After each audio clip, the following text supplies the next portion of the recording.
required transition for me, share my screen and make sure that I get the right version of the desktop, and then make sure that I actually turn on my slideshow, and then I gotta like rejuggle all of my UI. Is everybody seeing the introduction opening slide at this point? Not yet. There we go. How about now? Yes. Okay, good. These are images that we're going to be looking at today from a book on Cape Cod, Nantucket, and Martha's Vineyard that I published in the fall of last year. I know that a couple of you are actually in on the Kickstarter campaign to get that book published and get it underway. The whole idea behind it is to have taken a series of infrared panoramas of Cape Cod, Nantucket, and Martha's Vineyard and really present them in a way which feels like, I think I wrote in the, in the dark New England winters, the way that we remember the Cape and the islands and the way that we dream about them rather than the reality of what we know them to be. And you'll see that as we start to go through these panoramas, they are infrared light and they have a very dreamlike quality. And that's really very purposeful. And I think that now, especially in these just bizarre kind of pandemic times when we're all sort of feeling like we're locked in our houses under quarantine, it's changed for me a little bit. And it feels less like, what does the Cape and the islands feel like in winter? And it feels more like, what's it going to be like once all this is over with? So hopefully this will be a little bit inspirational for people as well and kind of remind you, hopefully some of the places that you know or some of the places that you haven't been to. So today we'll look at sort of what I think of as three groups of things. The first is just a handful of pictures from the book itself and introduce you to some of the images.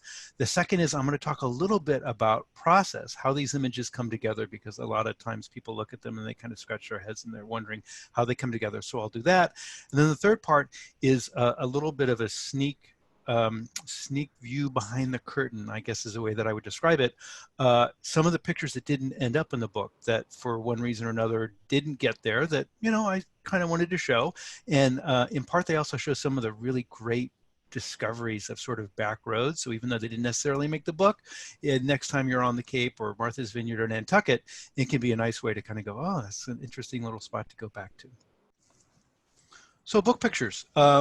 First of all, these are all panoramas. The second thing you'll notice is that they are infrared, and I'm shooting in color as well. And so what you see with infrared light typically is that any living organic tissue, any foliage, grasses, trees, gets very, very light and almost glows. And skies tend to get very dark and contrasty, and especially if you have clouds, they tend to get kind of interesting and sometimes, I don't know, sort of three-dimensional and sort of they're meant to kind of draw you into the image. And so that's a lot of what you're going to notice in these panoramas. This first one here is the Old Harbor Life Saving Station in Provincetown. And it's kind of I know it's a classic place that we used to go to when we would vacation with our kids and go visit and spend some time there. So I thought I'd open up with that one. It's also the cover of the book. Sankaty Head Lighthouse in Nantucket, one of those just after sunset images. Bike rack at Coast Guard Beach in Eastham. My wife has for years done the MS Challenge Walk, which is a 50-mile walk on Cape Cod. Me and the boys got sucked into it over the years. I do photography for it. I don't actually walk it. I think both the boys have walked it at this point. And one of the rest stops on the second day involves this walk down to Coast Guard Beach, which is just this wonderful spot.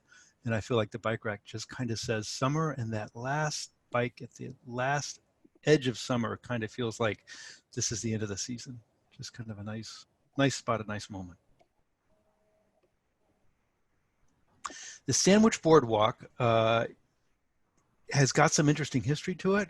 It's one of the iconic sort of places on the Cape, especially once you cross the bridge and you get into Sandwich. The boardwalk is a real draw for people.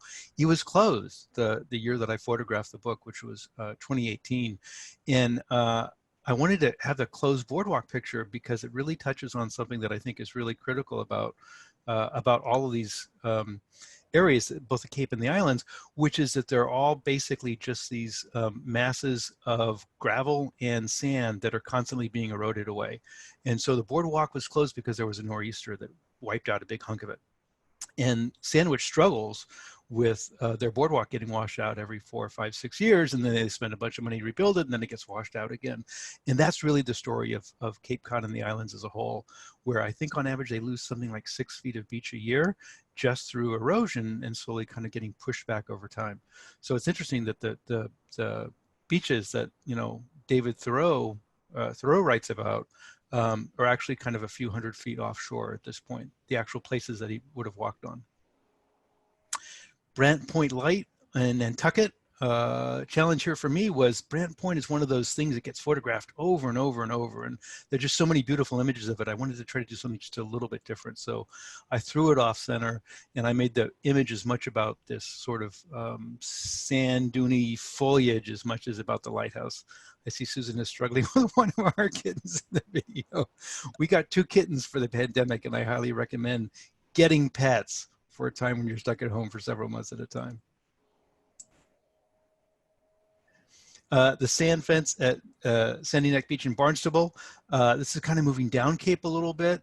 And for me, this represents just every beach, everywhere on Cape Cod and everywhere in Nantucket and everywhere on Martha's Vineyard, where you just have this kind of walk down to the beach. And it for me is that, you know, that sort of gut sense of we're here, vacation has started, we're getting down to the beach. And so I just, you know, when I saw this spot, I fell in love with the shadows and with the fence and decided to set up a panorama there. Chilmark on the Vineyard, and this was one of those moments where it's interesting in terms of kind of how the book photography came together. I'm a big nerd, so I had like put together a huge list of places that I had researched that I wanted to photograph, and I had probably a couple hundred locations I wanted to photograph. Put it into a mapping application, so I had pins everywhere and I could drive from one pin to the next one as I was shooting from day to day. And as soon as I started really shooting for the book, what I realized is that about half of what I was actually stopping to photograph wasn't anything that I had pinned through research. It was just driving down these quiet roads and kind of going, wait a minute, that looks pretty awesome, and then turning around and doing a U-turn. And the mailboxes at Chilmark are just kind of the perfect example of that, where you drive by something and you kind of go, oh, wait a minute, that is just too good to pass by. And so I did a U-turn and came back and photographed it. This shot also required a lot of Photoshop time because I felt like I wanted to get rid of people's names and street indicators on there. It just felt kind of wrong to not do that. Other than that, it wasn't really changed. And I think one of my favorite parts of it is the decapitated mailbox to the right. Oh, and I now have a kitten interfering with my keyboard. I hope he doesn't shut down the Zoom meeting. So Eldridge Public Library in Chatham, one of the very few interior building shots in the book. Oh, now he's biting. Came about by accident as much as anything else.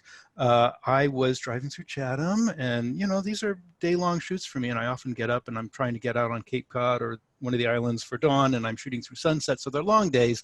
And you know, inevitably you need to stop for a restroom break, and I kind of thought, oh, there's a public library. Public libraries have free restrooms. And so I wandered in, and as soon as I walked into the library, I just looked around this kind of double take around this beautiful, beautiful architecture inside the building, and talked to librarians a few minutes and talked my way into doing a photo shoot there.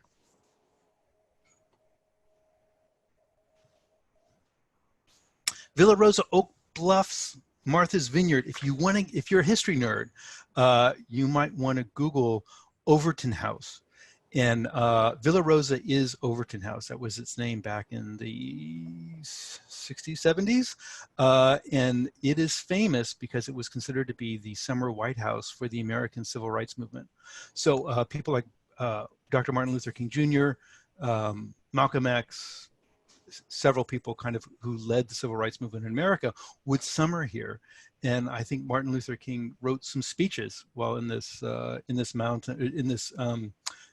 mansion. And interestingly, across the street is the water. So it's just this beautiful location. It's this fantastic old building. And I will show you another shot of it that didn't end up in the book, which I like for different reasons, but this felt like the one that should end up in the book. So the big sort of touch with history here is that link to the American Civil Rights Movement. It's a big part of Oak Bluff's history too. It's kind of interesting. So moving into Nantucket, the Old South Wharf. for me, Nantucket, half the experience for me in Nantucket is just kind of wandering around, you know, down by the waterside and seeing all the boats and the docks. And this particular day was miserable for me because, as I like to say, what I like, you know, I'll photograph in any kind of weather except rain. And of course, it was just drizzling the entire time. And so I spent 1 minute shooting, 1 minute wiping down the lens, 1 minute shooting, 1 minute wiping down the lens, and it was just kind of constant and felt like it was just torture. But the shot was kind of nice and moody, so it came out okay, but it was a lot of work. Sagamore Bridge, I almost started the book with this as the first shot. It kind of felt like that's, you know, you cross one of the bridges and you feel like you've gotten into summer mode a little bit. For a couple of other reasons, though, I didn't end up opening with this, but it did end up in the book itself. It's interesting if you're curious about how books get edited and how they come together. As a person who takes the pictures, I'm probably the worst person to edit the content and decide what pictures get left in and get left out. So I worked with a consultant who acted as an editor for the book and talked me out of bad ideas, like opening up with this particular shot in the book. Probably wouldn't have been the strongest one. But I think what happens is when you're creatively involved with doing something, it's hard to divorce yourself from your feelings about the work, as well as objectively whether it's a good or a bad image. And so he helped talk me out of ideas and talk me into a few others too. This is a greenhouse at Sebacia Flower Farm in Barnstable. And one of the interesting things about, I guess, a tradition on Cape Cod is that if you're driving through these back roads, occasionally you'll come across these sort of carts that are set out with bouquets of flowers. And it's the honor system where you can take a bouquet of flowers and you can put $15 into a box and you have a bouquet of flowers. And this is one of the farms that actually owns several of those stands, and they grow their own flowers and they sell them on Cape Cod. I was curious, so I asked the manager about how it worked, because my initial thought was, you know, well, don't people just kind of wander away and take bouquets and don't pay for them? And she said, well, yeah, they do, but you know, we charge $15 for a bouquet. And typically what happens is, as a generalization, boyfriends and husbands come by and they have a 20. They can't make change, so they put the 20 in, so they get an extra $5 for each bouquet. And in the end, it evens out. About one bouquet is stolen for every 3 boyfriends or husbands who puts in an extra $5, then economically it works out, which is kind of nice. This is the Jethro Coffin House in Nantucket. It's famous for being one of the oldest, I think the oldest surviving residence in Nantucket. I came for the building, but I stayed for the tree. Once I saw the tree that was there, it just felt beautiful and like I wanted to somehow work it into the image. Douglas DC-3s, these are, I want to say 1940s eras aircraft. And I was just driving down back roads in Barnstable. And, you know, one of the beautiful things that I realized once I started working on this book is, you know, for me, the islands and the Cape has always been this strip of highway that you drive on and you sort of tune out until you get to whatever your destination town happens to be. And what I realized driving through all these back roads is there's a lot of great stuff that is just sitting here, and some of it's historical and some of it's just interesting, some of it's just beautiful. And this was one of those moments of just driving around and seeing these antique airplanes by the side of the road. It turns out this is an airfield. If any of you have seen the airplanes flying overhead with the big long banners, this is where they're based and where they take off and load up their banners and kind of fly around. What was interesting is that the operations manager at the airfield was really fine with me wandering around the airfield and just taking pictures. Yeah, the one thing he warned me about is to be careful crossing the grassy area, because that's also the taxiway for the airplanes, and he didn't want anyone to get run over, which I guess meant me. Artemis in Provincetown. Artemis, well, let me back up a step. When I was researching for the book, one of the things that I wanted to get was a shipwreck. And, you know, if you follow what happens in this part of the world, about once or twice a year, there's a good sized storm that washes up an old wooden shipwreck out of a sand dune or out of a beach somewhere on the coast. And I wanted to photograph one of those, so I put out the word to my friend, a shipwreck. You hear about a shipwreck in the news, let me know, because I want to come out and photograph it. And almost immediately I heard, well, there's not an old one, but there's one that just happened from this nor'easter in Provincetown. So this is that long breakwater that leads out to the lighthouse in Provincetown. And sure enough, there was a nor'easter. Artemis had broken its mooring and had washed up onto the breakwater. This turned into a big brouhaha in Provincetown. Because the owners weren't able to get the boat off, or they I don't know, they couldn't finance refloating it, or something happened, and they had basically abandoned it. And so the town fined them for littering. So they were fined, I don't know, $200 for littering, and then I think $20,000 to take the boat away. And it was eventually cut up for scrap, which is a little bit of a shame, but it made a nice photo in between. This is a shack in Chatham. And Janelle, you're absolutely right. 20 minutes just totally flies by. This is an art project made anonymously by people who just find junk on the beach in Chatham and put it into a pile. It started with, I think, a broken up porta potty, which is still there as part of the art display, sort of in the far back. But it's just this kind of cool, came together randomly kind of a thing. Boot and Beat Shop in Eastham is right off of Route 6. I drove by it for years and never even noticed it, but it's just this fantastical little shop with just so many interesting things in and around it. And we'll see another shot that didn't make it in the book. Nauset Light in Eastham. I just love the clouds rolling in. People talk about Cape Light. I spend a lot of time looking at light on the Cape and on the islands, and I feel like it's less about the Cape and more about, or it's less about the light. I feel like it's more about the clouds. Just the way that the clouds kind of roll in and roll out so quickly. Race Point Light at sunset in Provincetown. I had taken too much time photographing the opening shot of the book, the one that I showed kind of at the beginning of the slideshow, and I wanted to come out to the Race Point Light to catch sunset, and I realized that I was too late to get there, and ended up thinking that I could maybe do this, cross beach drive with a car, because I realized that, if you had the right permit, you could drive your car across the beach and get to the place. And I realized that I probably would just end up getting my car stuck and getting arrested or something. So I ended up just kind of half jogging to get here, and realized I was going to not make it at all. So I stopped and got a shot instead from the walkway, which I'm kind of actually happier with. Adirondack chairs at dusk in Wellfleet. If you ever stop for ice cream, this is just around the corner at the end in Wellfleet off of Commercial Pier, I want to say maybe is the name of it. Nice little spot. Great place to take kids. So in terms of the process and how the infrared photography process works, this is a nerdy graph about sunlight. And the way that it works is this: the visible part of the spectrum, the part that we see, is only 44% of sunlight. And this sort of arc that comes through shows you how much light there is by wavelength. UV is about 7%. We can't see that, but that's what gives us our suntans and our sunburns. And then everything else to the right is infrared.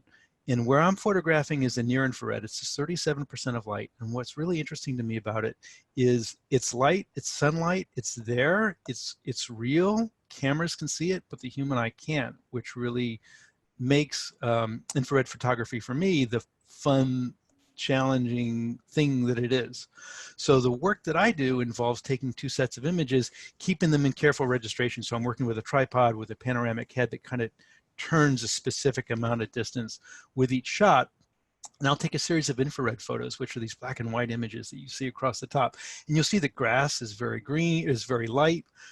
Skies tend to go very, very dark.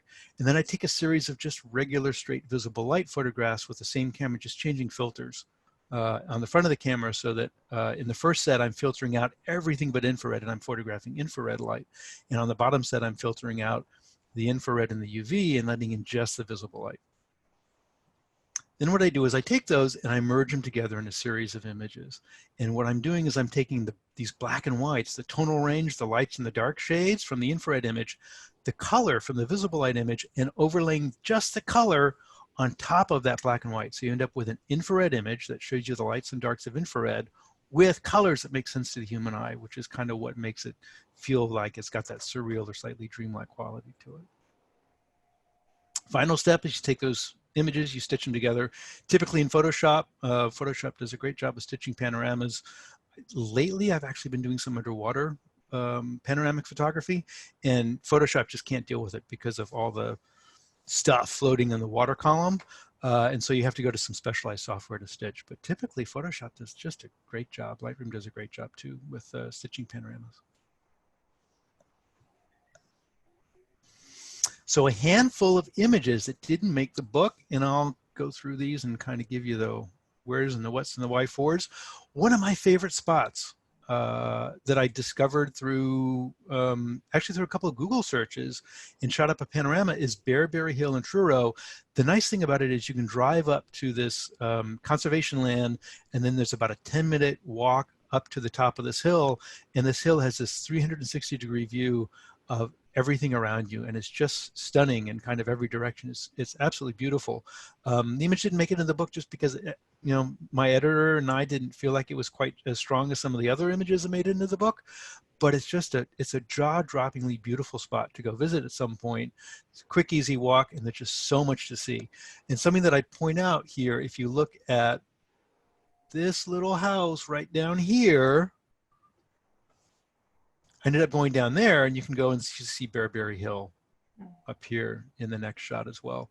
Another shot that didn't end up in the book, I was really captivated by this kind of curve going from this house, beach house, with the fence leading the eye kind of off to the right. And I kept trying to convince my editor that was a great shot, and he was just like, no, it's not worth it. It's nothing there. And I'm like, well, okay, so I still love it, but it may be one of those things that I'm just captivated by. I'm glad you like the clouds. But he talked me out of it, and I think that probably in the long run it was probably a good idea. But it's the one area that I still disagree with him on. So the North Truro Air Force Station is absolutely fascinating place to go to. It's now part of the Cape Cod National Seashore. Imagine a 1970s era suburban neighborhood, completely abandoned. And that's what this is. What happened is that this was a military base, a radar station in Truro that the Air Force decommissioned in the 1980s. They moved everybody out, they shut everything down, and they had this unused area where they would, this looks like officers' quarters probably, where people who worked on the base would live. They didn't want it anymore, so they gave it to the National Park Service. The National Park Service feels a little bit bitter about this because they don't really want to have a bunch of old abandoned buildings, but they couldn't really say no, and it's part of the Cape Cod National Seashore, so they had to take it. But they've basically neglected it. So if you've ever wondered like what a post-apocalyptic, zombified suburban wasteland from the 1970s would look like today, you can go to the North Truro Air Force Station and go wander around these houses still for yourself and see what it's like. It's a very interesting, creepy kind of a place. The pictures just didn't quite work for the book, but it's a fun place to visit. Buddha and Beads, if you recall that fun Buddha statue, is right over there on the right-hand side. This is the other side of that same shop. I just love this shop. I mean, I must have shot 2, 3, 4 different panoramas here. And, you know, I ended up shooting 400 or so panoramas for the book, 80 of which actually made it in. So I'm throwing about 80% of what I shoot out and doesn't end up in the book. And this is one of those shots that I kind of was like, oh, I wish I could do both, but it kind of felt like it would be too much of the same topic, so I didn't include it. Same thing happened over here with Villa Rosa, where this is actually coming up to the porch and standing on the porch and photographing, you know, a place where Martin Luther King Jr. probably sat and you know, looked out at the water, and Malcolm X sat and looked out at the water and talked about whatever it is that they were talking about. And so I felt kind of chills walking on the same space. The owner was very nice and let me kind of wander around. But again, it wasn't, you know, it was an issue of, you know, showing just one rather than 2 versions of the same thing. So that was the one that ended up. I wanted to kind of wrap up with the marriage proposal, which was, again, one of those sort of fun accidental moments. I was shooting Katama Beach, and these 5 people came out with a bunch of spades and hoes and started frantically digging lines in the sand. And I was like, what are they doing? So I came up and I said hello, and I introduced myself.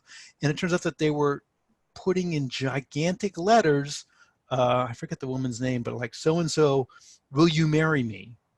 in big 20-foot letters. And it turns out that a boyfriend had decided to take his girlfriend on a helicopter tour of the vineyard and arranged to have 5 of their friends spell out this marriage proposal. So that was a totally awesome moment. Ended up in the very end of the book, and it's really the only example of people being photographed in infrared light that I included. So I thought I would wrap up with that. That's pretty much it. If you feel like it, if you don't already have a copy, the book is available for sale on the ātac website, and a portion goes to support ātac. That's it. Happy to take any questions you have. Thank you very much for coming today. It's been great talking to you.